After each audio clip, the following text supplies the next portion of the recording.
ನಮಸ್ಕಾರ ಎಲ್ರಿಗೂ. ನಾನು ನಿಮ್ಮ ಸಖಿ. ಕಳೆದ 1 ತಿಂಗಳಿಂದ ಬೆಂಗಳೂರು ಹೇಗಾಗಿದೆ ಅಂದರೆ, ಸತತ 3-4 ದಿನ ಸೂರ್ಯದೇವ ನಮಗೆ ದರ್ಶನನೇ ಕೊಡಲಿಲ್ಲ.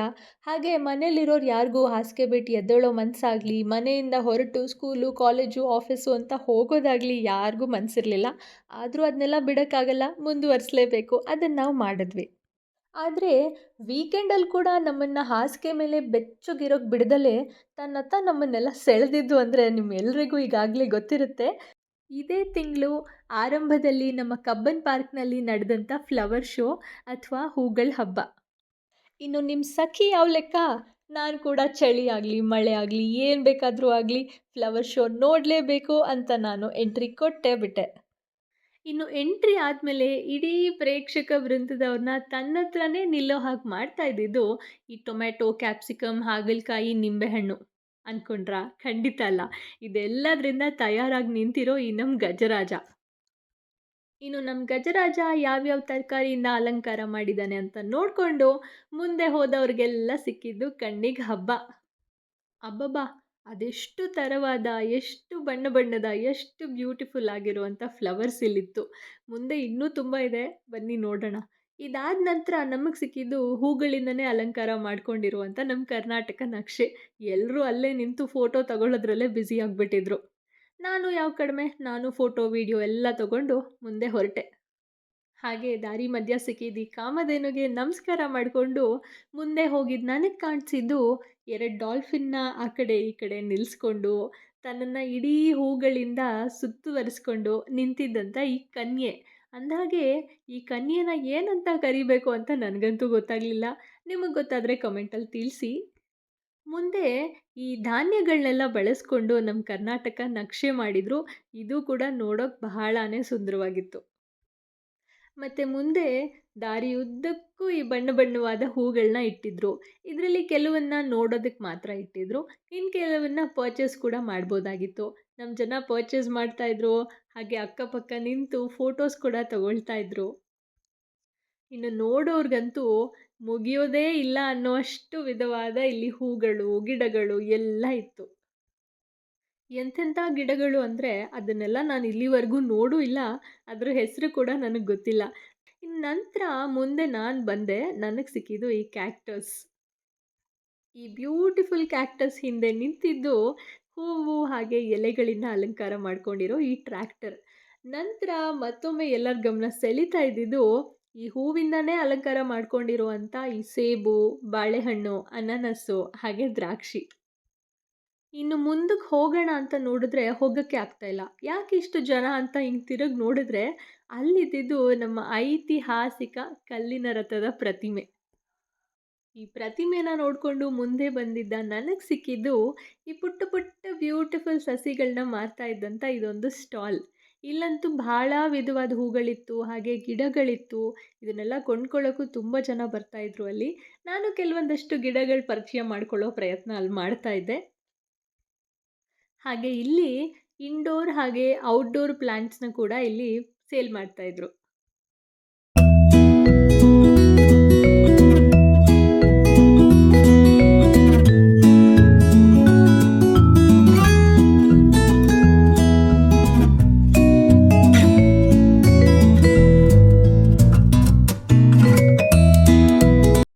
ಮತ್ತು ಮುಂದೆ ನನಗೆ ಸಿಕ್ಕಿದ್ದು ಈ ಕರ್ನಾಟಕ ಚಿತ್ರಕಲಾ ಪರಿಷತ್‌ನ ಮಳಿಗೆ. ಏನಿದೆ ಒಳಗಡೆ ಅಂತ ನೋಡಕ್ಕೆ ಹೋಗಿದ್ದು ನನಗೆ ಸಿಕ್ಕಿದ್ದು ಈ ಬ್ಯೂಟಿಫುಲ್ ಪೇಂಟಿಂಗ್ಸ್. ಇಷ್ಟೆಲ್ಲ ಬ್ಯೂಟಿಫುಲ್ ಪೇಂಟಿಂಗ್ಸ್ ಮಧ್ಯೆ ಕೂಡ ಜನರನ್ನೆಲ್ಲ ತನ್ನೇ ನಿಲ್ಲೋ ಹಾಗೆ ಮಾಡ್ತಾ ಇದ್ದಿದ್ದು ಈ ಸುಂದ್ರಿ. ಈ ಸುಂದ್ರಿನ ನೋಡೋಕ್ಕಂತೂ ಅಲ್ಲಿ ಭಾಳ ಜನ ಬರ್ತಾಯಿದ್ರು.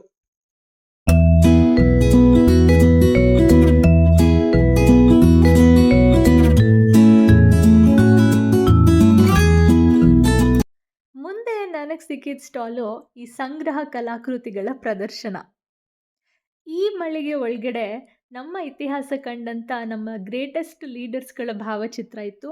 ಹಾಗೆ ಭಾವಚಿತ್ರದ ಜೊತೆಗೆ ನಮ್ಮ ಇತಿಹಾಸನ ನಮಗೆ ತಿಳಿಸ್ಕೊಡುವಂಥ ಬಹಳಷ್ಟು ಪುಸ್ತಕಗಳಿಲ್ಲಿತ್ತು. ಅದರಲ್ಲಿ ನಮ್ಮ ರಾಜಮನೆತನಗಳಾಗಿರ್ಬೋದು, ನಮ್ಮ ಧರ್ಮಗಳಾಗಿರ್ಬೋದು, ಇದ್ರ ಬಗ್ಗೆ ಎಲ್ಲ ಬಹಳ ತಿಳಿಸುವಂಥ ಪುಸ್ತಕಗಳಿಲ್ಲಿತ್ತು.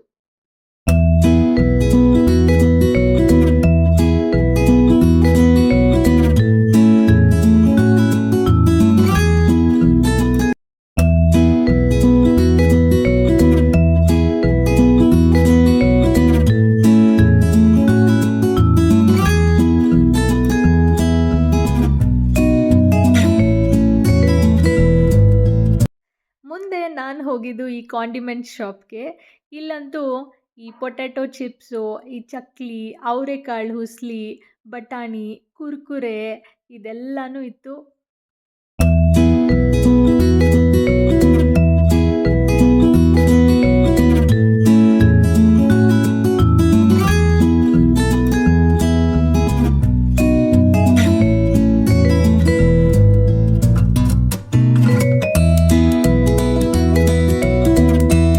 ಮುಂದೆ ನಮ್ಮ ಕಬ್ಬನ್ ಪಾರ್ಕ್ ಫ್ಲವರ್ ಶೋ ಹೋಗಿ ಫುಡ್ ಸ್ಟ್ರೀಟ್ ಆಗಿಬಿಟ್ಟಿತ್ತು. ಏನೇನು ತರಾವರಿ ತಿಂಡಿ ತಿನಿಸುಗಳು ಅಲ್ಲಿತ್ತು ಅಂದರೆ, ಈ ಬೆಂಗಳೂರಿನ ವಾತಾವರಣ ಹೀಗಿರೋದಕ್ಕೂ, ಈ ಚಳಿಗೂ, ನಾನು ಅಲ್ಲಿದ್ದಂಥ ಸಮಯದಲ್ಲಿ ಬರ್ತಾ ಇದ್ದಂಥ ಜಿಡಿ ಮಳೆಗೂ, ಈ ಬಿಸಿ ಬಿಸಿ ಸ್ನ್ಯಾಕ್ಸ್ ತಿನ್ನೋದ್ರ ಮಜಾನೇ ಬೇರೆ ಇತ್ತು.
ಆಗಿತ್ತು ಈ ವರ್ಷದ ಕಬ್ಬನ್ ಪಾರ್ಕ್ನ ಫ್ಲವರ್ ಶೋ. ವಿಡಿಯೋ ಇಷ್ಟ ಆಗಿದ್ರೆ ನಿಮಗೆ ಲೈಕ್ ಮಾಡಿ, ಶೇರ್ ಮಾಡಿ, ಹಾಗೆ ಸಖಿ ಯೂಟ್ಯೂಬ್ ಚಾನಲ್‌ನ ಸಬ್ಸ್ಕ್ರೈಬ್ ಮಾಡಿ.